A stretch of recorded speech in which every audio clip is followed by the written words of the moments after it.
Donc dans cette vidéo, je vais vous présenter comment créer un formulaire à destination de vos clients, ou en tout cas de toute personne tierce à votre entreprise, que vous pourrez partager sur les réseaux sociaux, dans des emails, même sur votre site internet, et qui permettra donc à n'importe qui de venir s'enregistrer dans la fameuse liste de contacts que nous avons créée dans un tutoriel précédent.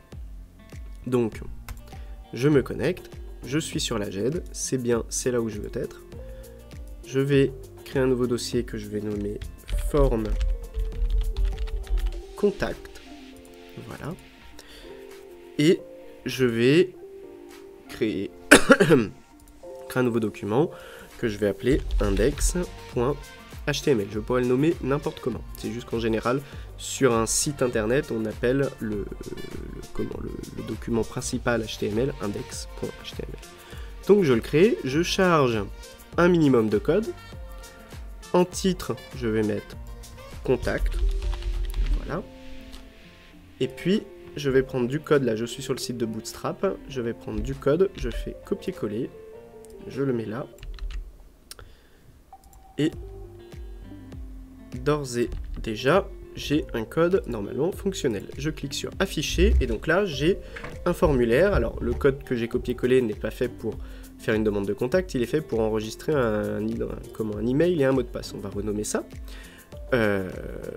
Mais on a déjà un code quasiment fonctionnel. Donc, première étape, je renomme mon bouton, on va faire envoyer au lieu de submit. On est en français. Ça, on retire, c'est la checkbox, on n'en a pas besoin. Ça, type password, on ne peut pas. On va faire, d'ailleurs ça n'a pas de type. Voilà. Donc on va faire input, alors classe c'est bon. ID, on va faire input contact first name. Voilà. Là, on va faire prénom. D'ailleurs, on n'en a pas besoin. Voilà, là, on va faire prénom. Là, on va faire prénom aussi.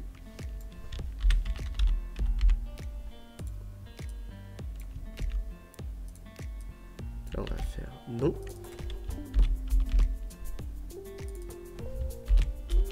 Et puis, on va faire date de naissance.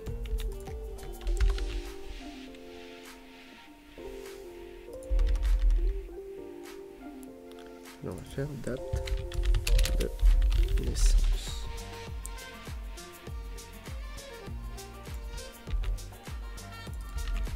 Enregistrer, on peut essayer. Voilà, donc nous avons prénom, nom, date de naissance, et l'idée c'est que l'utilisateur remplisse les 4 champs, clique sur envoyer, et que ce contact soit créé à notre liste ajouté à notre liste de contacts. Donc, pour la partie HTML, c'est déjà quasiment fini. On va mettre un ID au bouton, on va l'appeler ID égale btn send contact. Et c'est bon. Maintenant, nous allons créer du code JavaScript. Nouveau document. Nous allons l'appeler script. Script.js. Nous allons activer le partage de ce fichier. Nous allons retourner dans notre document ici. Et nous allons charger ce script.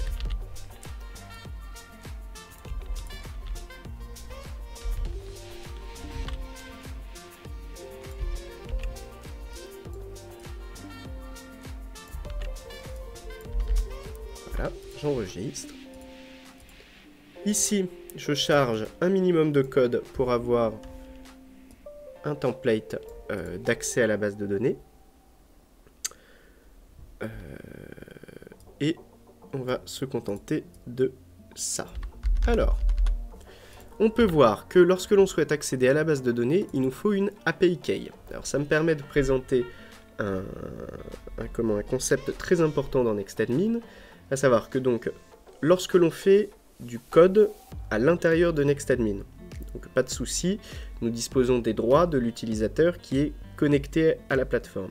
Là, nous allons faire du code à destination d'utilisateurs extérieurs à NextAdmin. Donc il ne s'agirait pas que ceux-ci aient le droit comme ça de faire n'importe quoi sur la base de données. Déjà là, pour cet exemple-là, on va les autoriser à créer des contacts. Normalement, c'est quelque chose qu'on ne ferait pas. En tout cas, qu'on ne ferait pas comme ça.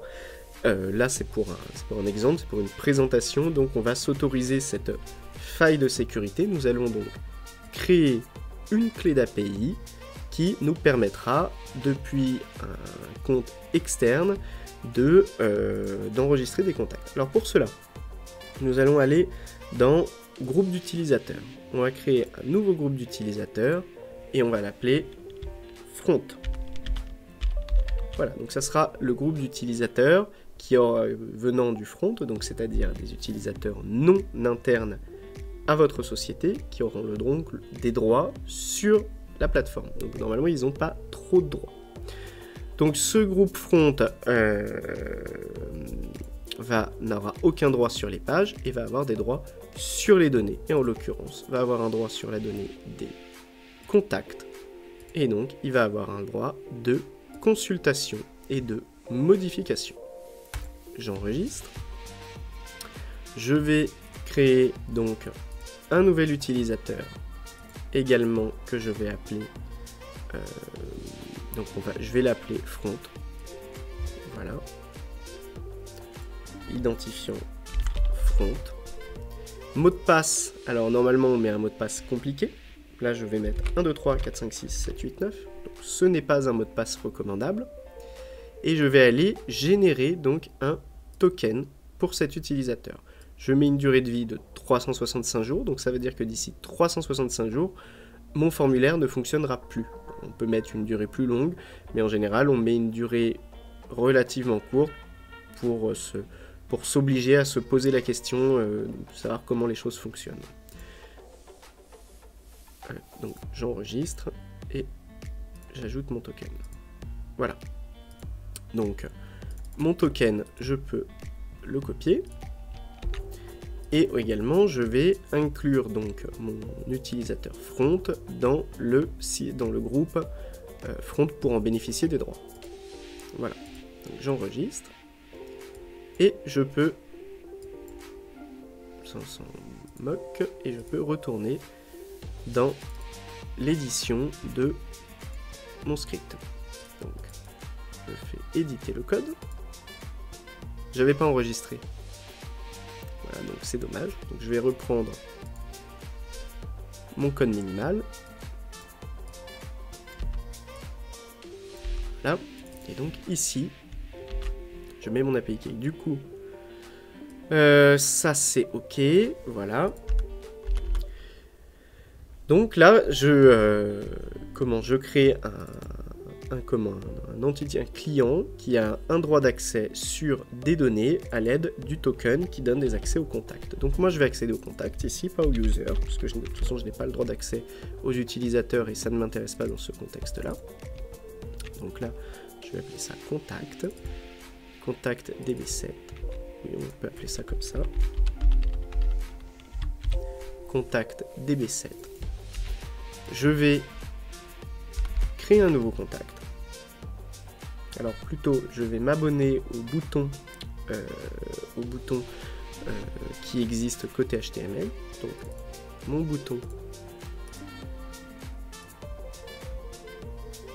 bouton se nomme BTN Send Contact. Donc je retourne ici. Je fais document, c'est du JavaScript pur, hein, donc get element by ID. Je prends mon bouton. Sur mon bouton, je m'abonne au clic.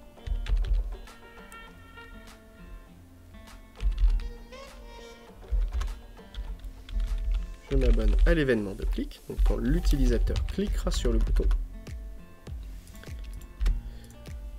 Quand l'utilisateur cliquera sur le bouton, je vais récupérer les valeurs donc des champs first name, input contact first name. Au passage, pour arrêter de changer de fenêtre comme ça, je vais vous montrer qu'on peut afficher plusieurs fenêtres dans Nextadmin en même temps.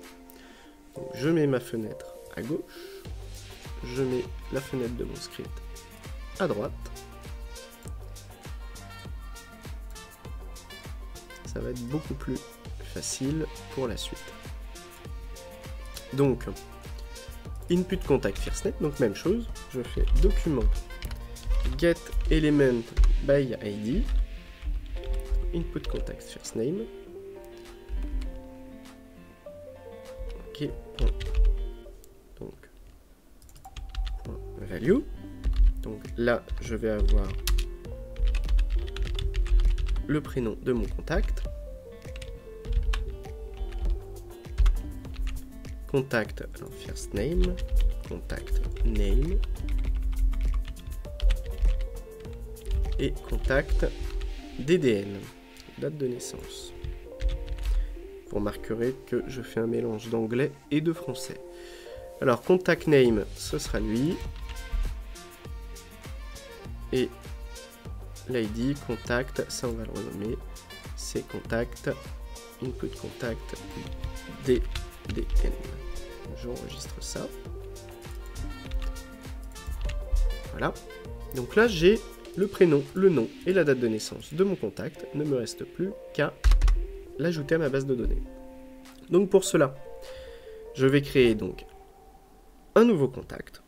Let contact. Alors le mieux serait de le créer directement avec le DB7.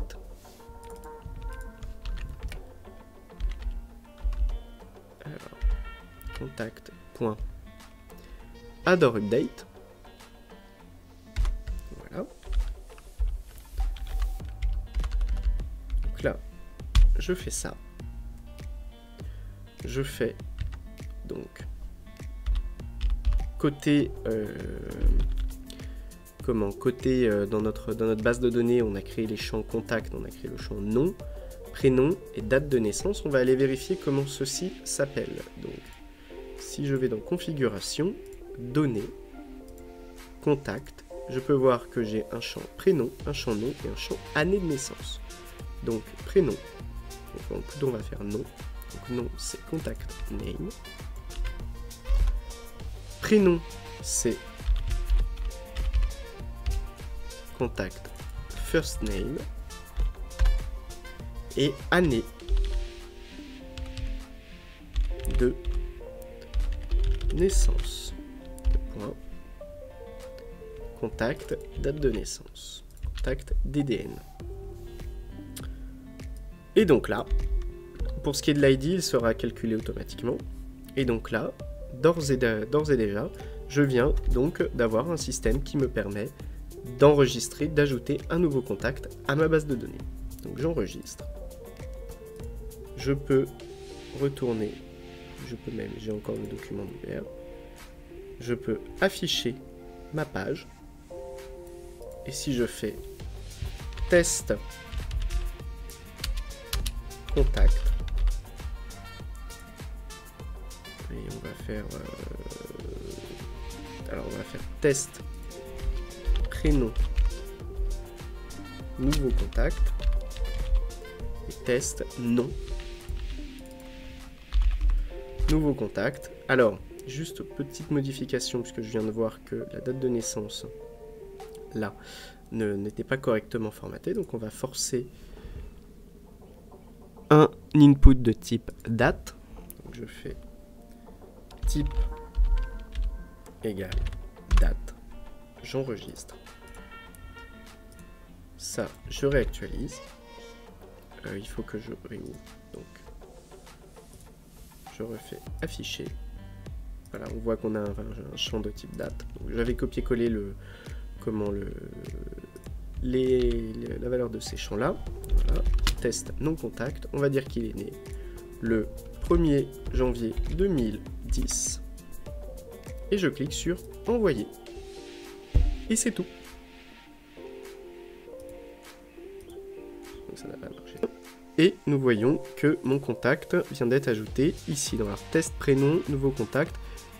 test non nouveau contact, on n'a juste pas la civilité, c'est normal, on n'a pas mis de champ pour l'enregistrer, et on a sa date de naissance. Donc voilà, on a créé en une dizaine de lignes de code un formulaire, d'ailleurs je vais vous le remontrer, donc un formulaire d'insertion de contact public, éditer le code, voilà. Alors maintenant ce formulaire, donc il est là on l'a depuis la plateforme, mais il suffit de faire partager, et donc là j'obtiens un lien de partage, je peux ouvrir un nouvel onglet, et ce lien peut être communiqué à vos clients dans des emails, sur Facebook, bref, n'importe où. Alors là, comment le système est très incomplet, parce qu'en réalité on a bypassé beaucoup de choses au niveau de la gestion des droits, qui permettra à n'importe qui de créer de nouveaux contacts, donc ça c'est pas bon, il y aurait d'autres systèmes à mettre en place. Il faudrait mettre un petit message pour indiquer que la personne a bien été enregistrée, vérifier que les champs sont pas vides, bref, il y aurait beaucoup de choses à ajouter, mais finalement, voilà, en rajoutant une dizaine de lignes de code, on a un formulaire clé en main qui permet à des tiers de venir s'enregistrer dans notre base de données. Voilà.